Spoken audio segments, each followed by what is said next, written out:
All right, yo, what's up? Welcome in Sportstopia, Fantasy Fire and Ice, National Basketball Association edition.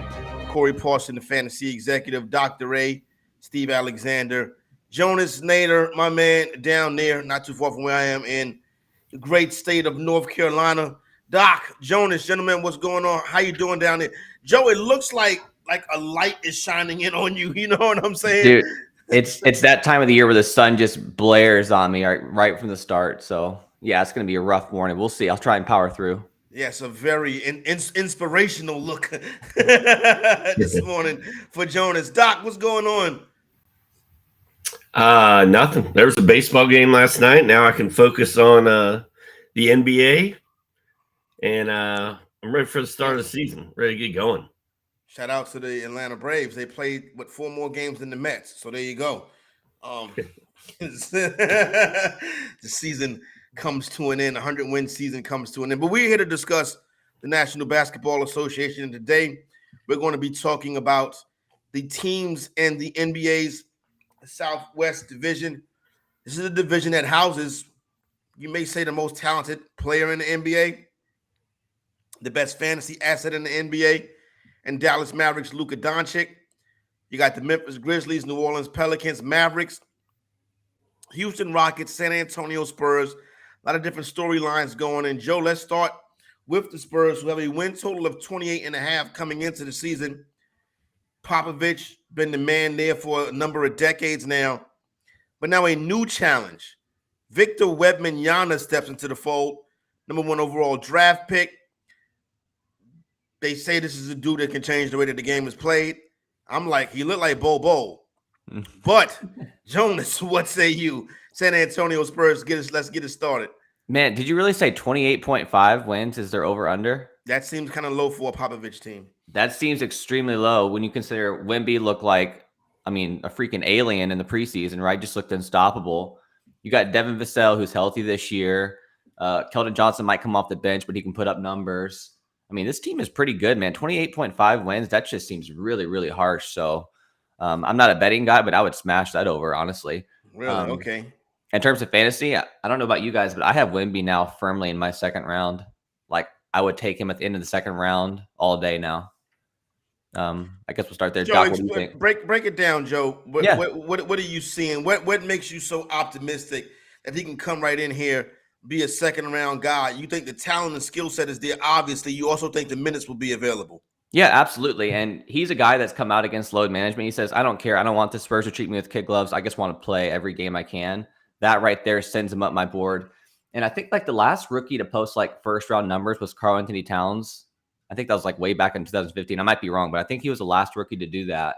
And Wemby's stat set is already better than Cat's was as a rookie. He can block way more shots. You saw that one steal he had where the guy was literally 10 feet ahead of him and he swiped his arm and grabs it. Like, that's just unbelievable. So in terms of stat set, I think he already has a first round stat set. It's just, can he do it for a full season now? That's the question. What do you think, Doc? Yeah, can he do it for a full season? Will Pop let him do it for a whole season? If this team is really only going to win 28 to 30 games, when do they shut him down? So Kawhi Leonard's the poster child of load management. Greg Popovich. Doc, he don't like that when you say he's the poster child of load management. That offends him. And Greg Popovich is the godfather of load management. Oh, yes, it is. And so that's a little concerning. But Cam and I had this debate on our podcast the other day. He's scared that Wembanyama is going to play fewer games than like Chet Holmgren. I'm taking Victor in round 2, and I'll take Chet in round 3, or if he's there in round 4, I'll take both those guys and take my chances. Yes, they're both skinny as bean poles. Yes, they may both get injured. Chet didn't even play last year. Wembanyama, all the playing time concerns. I don't really care. It will be a bummer if they're not around for the fantasy playoffs. I think Chet actually has a better chance because I don't see the Thunder cashing anything in this year. They're going all in, trying to win right now. Whereas Spurs, if they're 20 games back come February. I just don't know how much Wemby's going to play, but I love his game, man. And we haven't even talked about Zach Collins and Trey Jones. I mean, Devin Vassell was hurt last year. He missed a couple months with a knee injury. Vassell's going to be a stud. Trey Jones can play. You throw Wemby and Zach Collins he's one of the most underrated centers in the league. Before I get to Joe on some of those secondary pieces, Doc, neither of y'all seem worried about this. This body type normally doesn't do well. Have we ever seen this body type? Okay. Have you seen his workout regimen though? The dude is like a rubber band. You know what I mean? Like he's stretching every day. He's taking care of his body. Like he has like that world-class trainer already. I feel like he's just ready for it. You know what I mean? All right. So Corey, cool. I feel like there was. I've seen it a lot. I've seen these big, tall, athletic dudes that can do all of this stuff, and then I see them sit the bench. I see them on the trainer table. You know what I'm saying? That's why I'm being cautiously pessimistic. You remember like Greg Oden? The dude was stiff as a board, right? Could not move. Like Wemby is the complete opposite. Like I said, I like to call him a rubber band because that's what he looks like. You know what I mean? All right. What you about to say, Doc? Well, I feel like there's a lot of people where Wemby has been hyped up, right, for over a year, hardcore over a year, and really for 2 years. That people have been talking about him, and when he gets here, he's going to take over the league, yada yada yada. And then, those games on ESPN against Scoot, everybody got fired up, and then the preseason got here, and that first game was kind of dicey, and it seemed like a lot of people jumped off the bandwagon right there. And I feel like you might be one of those guys. Like, I don't know about this Wembanyama guy, but no, I don't see how he misses. Okay, it wasn't really. I haven't even watched no preseason games. Just like I said, just this body type has been problematic as it tries to make that transition. But listen, I'm here with y'all. You know what I'm saying? So yeah, But they are skinny, man. Chet and Wemby are beanpoles. So yeah. You're right. I mean, I think that's everybody's number one concern is can they make it through a whole season?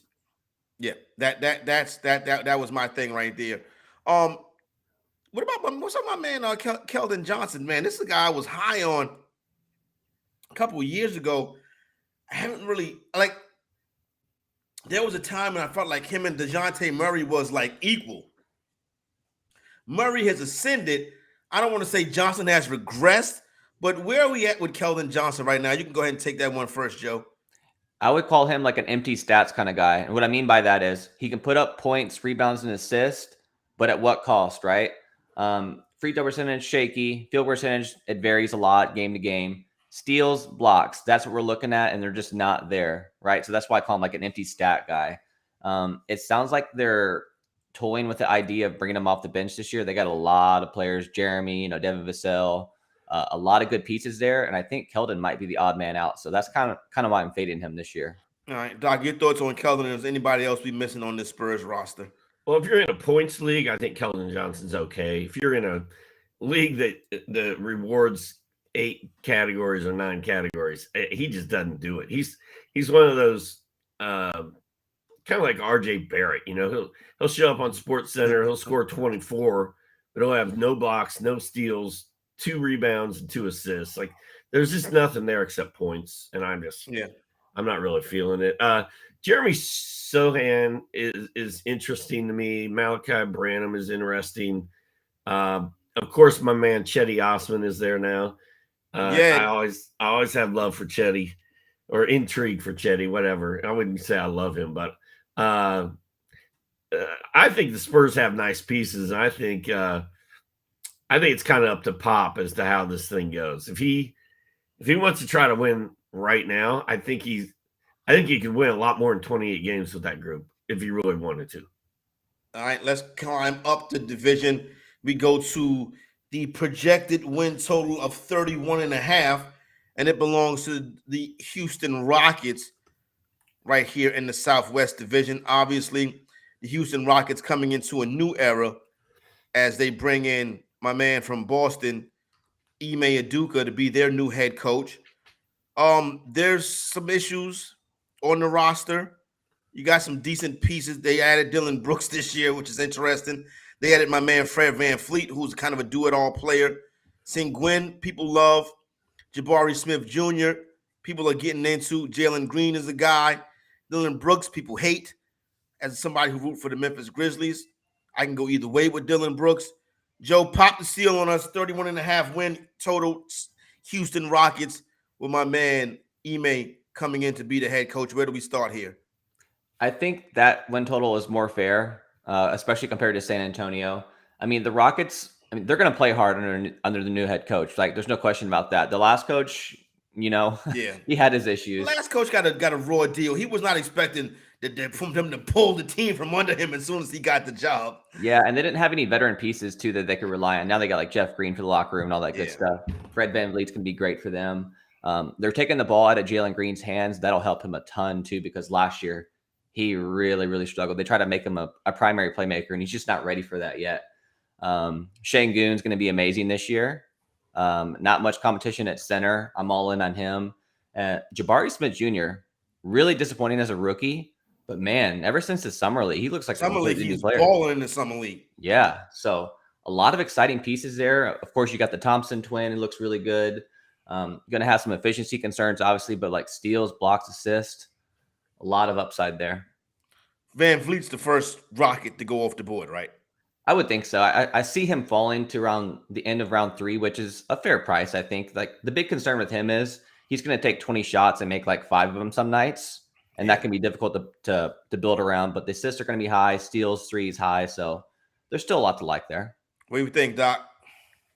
Jabari Smith is very interesting. 9 of 13 with 4 triples, 9 boards, 22 points in his last preseason game.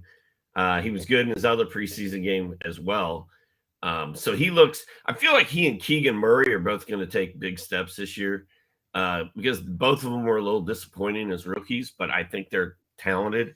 More talented than what we saw last year. So I'm looking for big things from both of those guys. And then VanVleet should be the first guy off the board from this team. I could see Sengun maybe going around the same time by some people who are very excited about Sengun in year 3, like me.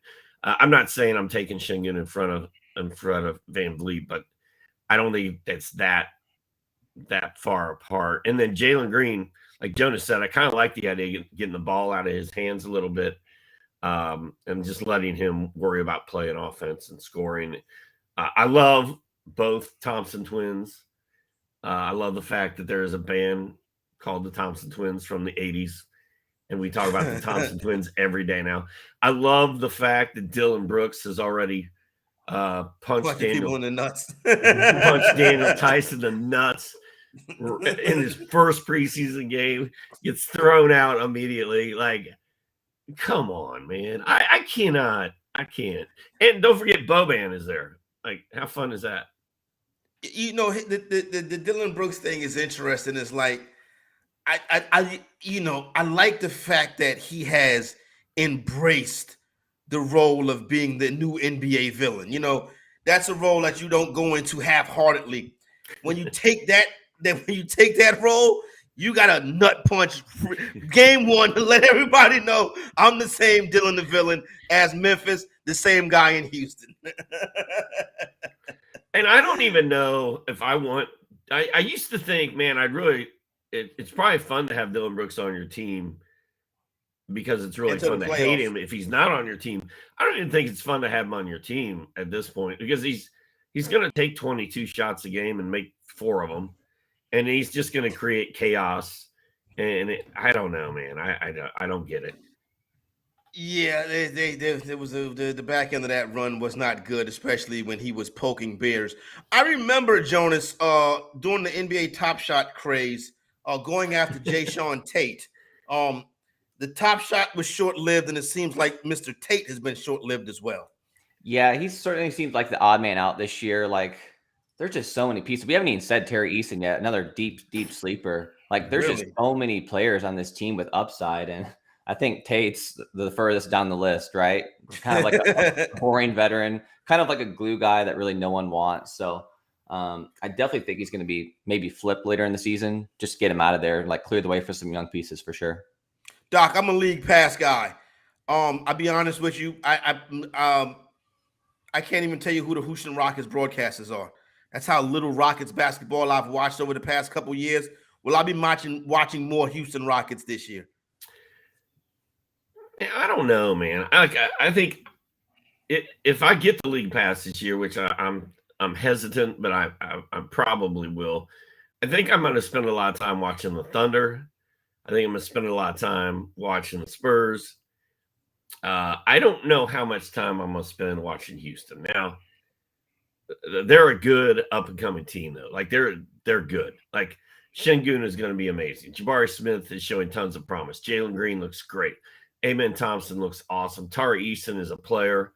He's kind of buried on that roster right now, but he can play. So there's a lot of things to like there. I'm hoping that we don't see a lot of Jeff Green and Reggie Bullock and guys like that. Like, we got enough old guys in Fred VanVleet and Dylan Brooks. I just want the kids to play. All right. Hey, Jonas, you want to give us the final word on the Houston Rockets before we move on? No, I mean, I'm a little more excited to watch them just because, I mean, they finally have a backcourt to work with. You know what I mean? Kevin Porter Jr. is gone. Well, KJP. Not gone yet, but he probably will be, right? And then the key there is Jabari Smith. Like I said, if he takes off, then that's going to be must-watch TV. Yeah, I think Jabari Smith is somebody I'm looking forward to seeing this season as well. Definitely like what we've seen so far this year. As far as the summer league and stuff like that goes. The next team in the conference, we move up the win total ladder. We get to 43.5. Start with Doc with the Dallas Mavericks. And obviously we know that Luka Doncic is one of the top assets in fantasy, one of the top players in the NBA, is a guy with MVP talent. And then it's like Grant Williams came over this year, Derek Lively, this Maxi Kleber, Hardaway Jr., Josh Green, guys like that has kind of been around forever. Kyrie Irving is always the most intriguing thing because of his skills is amazing. But I just worry that he is going to do something stupid. And I could see him doing something stupid before the season starts. I just hope he just can keep to himself and play basketball. But Doc, I feel like that is something that's difficult for him to do. I'm a huge supporter of the player that's on the court, but I just worry that he can't keep himself out of harm's way. Well, I don't think he's done anything stupid yet, but he's already got a groin injury and he's listed as out indefinitely. He's probably not going to play in the preseason. He's going to be questionable for opening night. The last time we saw Luka, he was limited to 5 minutes against Real Madrid because he's got a calf thing. They're being super careful with him. Luka's always banged up, and those are their two players. And then the rest of these guys are all role players, sideshow bobs, whatever you want to call them. I don't know how the Mavs are going to get to 43 wins when they're rolling with Dwight Powell, Derek Lively, Rashawn Holmes at center, Olivier Maxence Prosper, who's a rookie, Maxi Kleber, Grant Williams, Josh Green, Tim Hardaway. The only one of the guys I like out of that secondary group of Mavericks really is Jaden Hardy. I like Jaden Hardy. I'm intrigued by Josh Green. I think Josh Green can take it to another level, but I just don't know. I don't understand why people think Dallas is going to be good. Like they've never recovered. Because they got Luka. That's why. They've never recovered from losing Jalen Brunson, and Luka's going to – they shut Luka down last year tanking for that top 10 protected pick, and they got another one of those this year. I love Luka. I mean, I'm a big Luka guy, as everybody knows. This is one of Luka's shoes. I am not feeling it. I'm not feeling the love this year. In fact, if I get a top 5 pick, I'm taking SGA or I'm taking Ty Halliburton before I take Luka. So we are fading Luka. Joe, is that what we're doing this year? Fading him all the way down to 5, yeah. We got to get Jonas audio. Jonas, you're muted. Correct. There we go. Right. I have Luka ranked 5 or 6. I mean, it's pretty interchangeable right now. Like I said, is Luka going to play 60, 65 games? Like, you can't even say with certainty that's going to happen, right? His body seems to be, I mean, he looked in shape right up until the end of the World Cup. Then he gets hurt again, right? Now he's breathing heavy again in the preseason. And it's just like the dude can't catch a break. His roster is just bad. I'm just going to say it. It's bad, right? Kyrie Irving is, I mean, they said his soreness is growing. He should be trending up, and he's not. He's trending the wrong way. And opening night's what, 2 weeks away? Like, Yeah. Where are you taking Kyrie now? Beginning of the third? I've seen him on a 2-3 turn. That's where he's at. Gotcha. But anyway. And can I sell anybody a 2-3 turn Kyrie Irving? Going once. Well, I've got him. I think I've got him ranked at like 22 in my rankings. So that's Cam and I were having this discussion the other day too. I'm like, yeah, I got him ranked at 22, but I'm not taking him. I'm not taking him at 22. Are you crazy? And that's the kind of thing I wish we could do, like openly honest rankings. But I put Kyrie at like 159. I'd have Anthony Davis at like 74. I put these guys where I really would maybe take them, but it's hard to do it that way. You got to kind of put them where they belong. But I mean, I'm not messing with Kyrie Irving. He's got a groin injury and he's out indefinitely, and it's this early, and we don't even know if the guy really loves playing basketball anymore. No. I think he loves playing basketball. I don't think he likes everything that comes along with playing basketball. But the problem is he's benefiting off of what comes along with playing basketball. So he doesn't want the cameras in his face when he's coming down the tunnel. But if he was promoting a movie, he wouldn't mind those cameras in his face. Like I've had some, I've studied the player's career. You know what I'm saying? People have been around him on a couple of occasions. He's a very nice man. You know what I'm saying? And obviously his story with losing his mother at an early age and growing up overseas, he's a very intriguing athlete, but it's just some of the things that Doc mentioned that's problemsome, that's worrisome for me, is particularly when it comes to fantasy. Like, you can see a week into December him saying, I need about 2 weeks off. It's a family thing, and don't ask me about it. You know what I'm saying? Like, it's things like that I'd be like, man, what's up with this guy?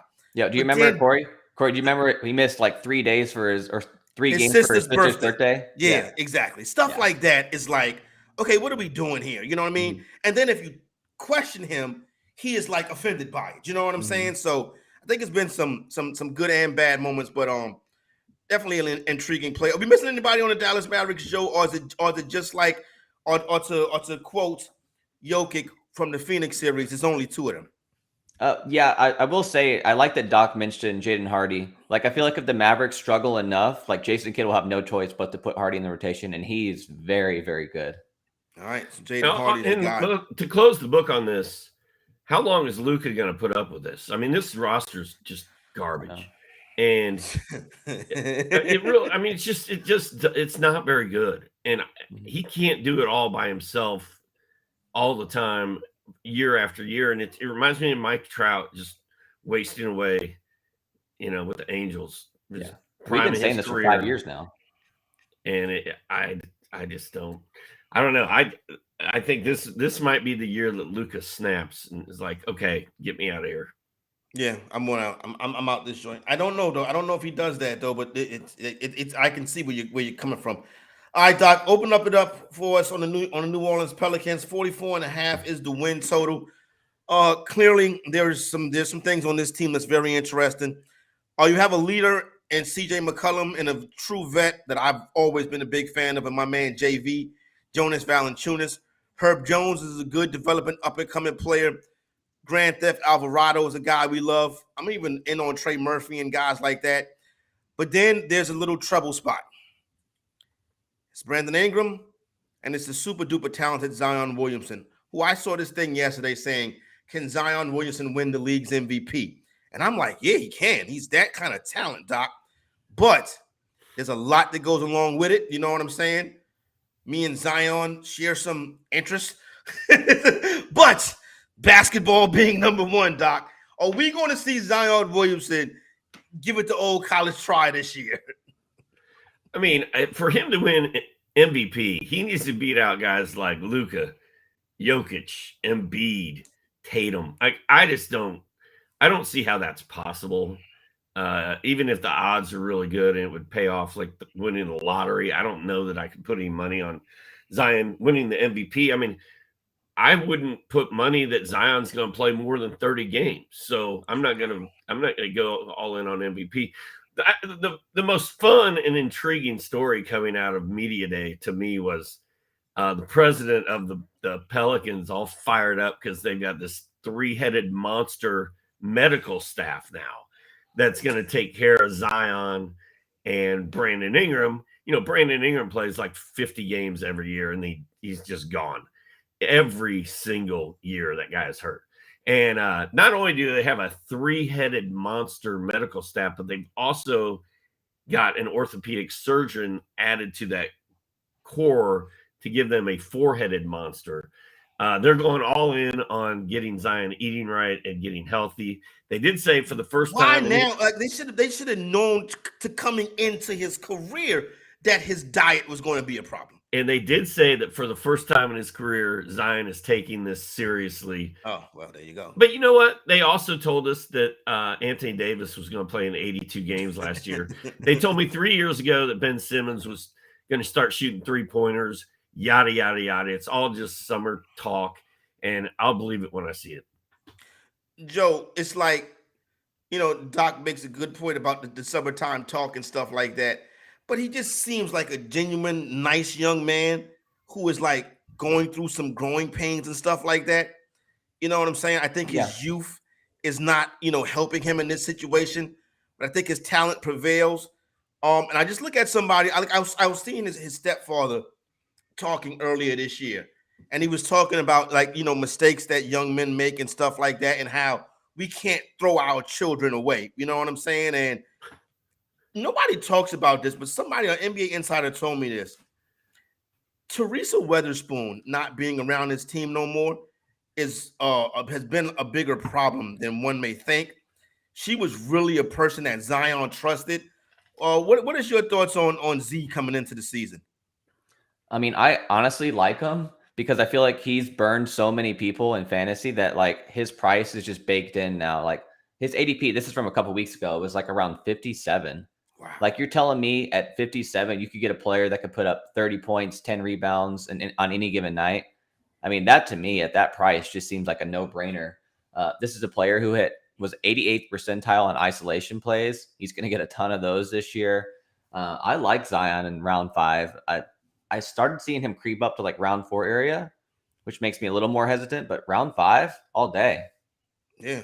Now I get behind. I'll give him another shot too in round 5. You know what I'm saying? You're kind of hoping that it clears up. But Joe, let me stay right here with you. What's up with Brandon Ingram, though? Now, his thing with USA basketball this year, I'm like, well, what's going on with this guy now? He looked terrible. He looked like he didn't want to be there, right? The usage wasn't there. And here's the thing. He's getting drafted higher this year than where he finished last year without Zion.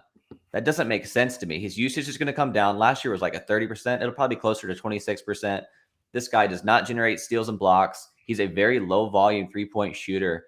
There are just too many red flags here to take Ingram where he's going. I think it was like round 5 I seen him go. It's like, there's no chance. There's no chance I'm taking him there. Well, I've got ESPN ADP pulled up, and Zion is 32 there. His ADP is gonna be higher there because there's a lot of points leagues. Yeah, and then you have a lot of those mocks will just run. Yeah. You know what I'm saying? You know, somebody will draft a couple spots, and then the mock will be on auto. And Ingram's 41.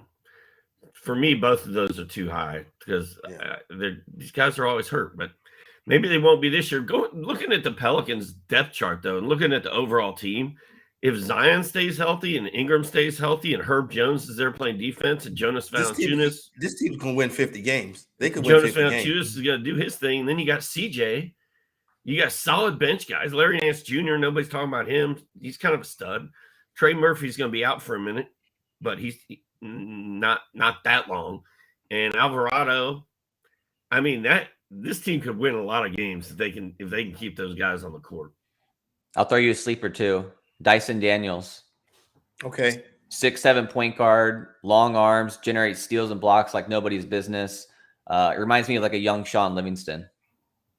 Sean Livingston, that terrible knee injury, but he was a hell of an athlete, and he was a guy that really was a major piece of that Golden State Warrior thing. What is CJ McCollum for fantasy now? And is he just a, I hate to quote Steve Smith, just the guy? I don't really like him this year. Doc, what do you think? He disappointed me so much last year. The shot wasn't there. He's kind of playing out of position at point guard too. I don't think it suits him. And then he's got Dyson coming for him, so I'm off. Well, he was really fun those first couple of years in Portland when nobody really knew about him. You could scoop him up late and he would put up good numbers. But it seemed like the more we learned about him and the more people knew about him, the more overdrafted he was. And he just never really ascended to that next level. And now he's just, like Corey said, he's just kind of a guy. I love CJ. I think he's a cool dude. I'm a fan, and I'll take him. I'll draft him, but I'm not reaching for him. He's not one of my guys. Yeah, no, I'm kind of there with you. All right, let's get to the team in this division with the highest win total. The team that's, probably in the best spot to win the division despite some things going on the roster. But it's the Memphis Grizzlies. They come in with a projected win total of 45.5. Make one of the best offseason moves by bringing Marcus Smart into the organization. I think that was a very good move. We know what Desmond Bane is. Jaren Jackson has emerged. Steven Adams is a guy. Conchard, Luke Kennard on the team now. Sandy, Xavier Tillman. The roster's loaded. Zaire, if he can get right this year. Derrick Rose is a bench veteran. And then obviously John Morant is the team's best player. And I don't want to say troubled, but I remember when Morant first got into the league and they were like going to take their time with him. And, reports, rumors can pretty much say that this happened. He went and they were sitting him. And he went with Jay Crowder into Tayshaun's office and was like, I got to play. I got to play. I got to be out there. I do not want to be load managed. I only know one way to go. I only know one speed. So if he's not hurt, Doc, he's going to be out there, but he's going to miss 25 games to start the season. Start with Ja and then break the rest of the team down.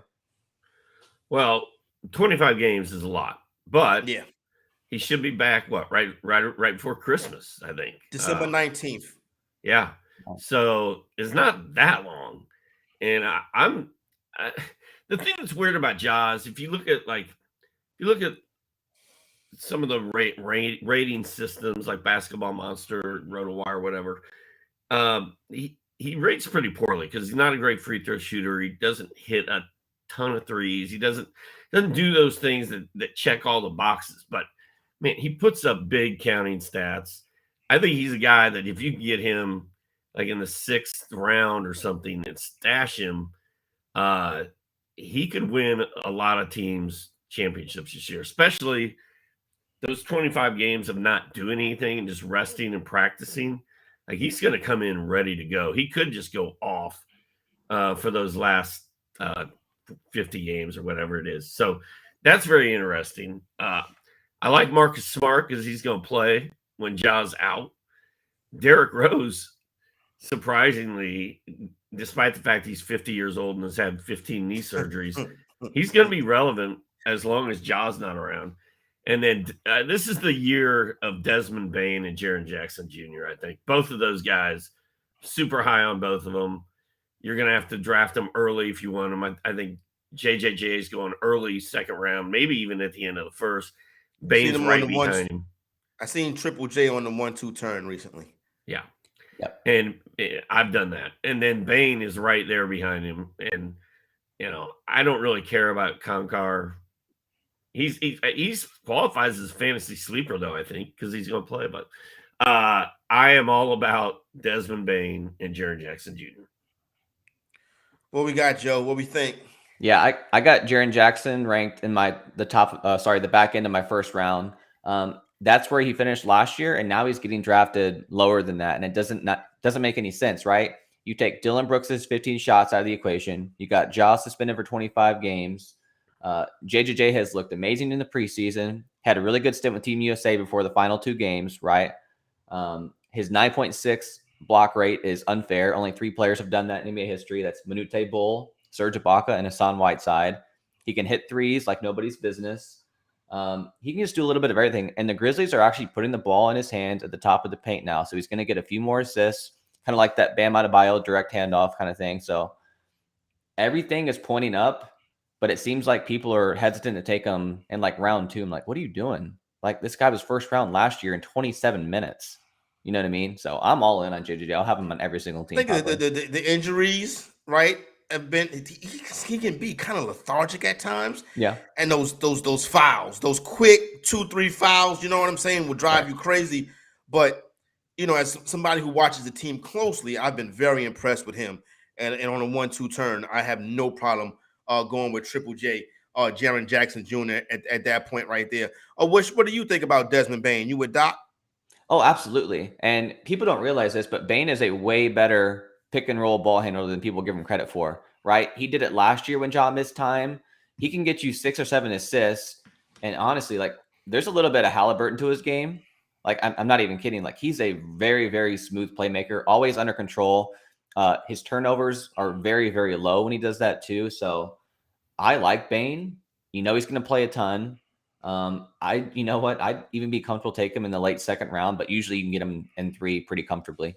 Like, I think the team, you know what I'm saying, and this is not me being a homer, I think the Marcus Smart addition, Doc, is one of the most slept on additions of this NBA offseason. Like, that could be a move that could, if this team can act like adults, that's the move that can get this team possibly to the conference finals.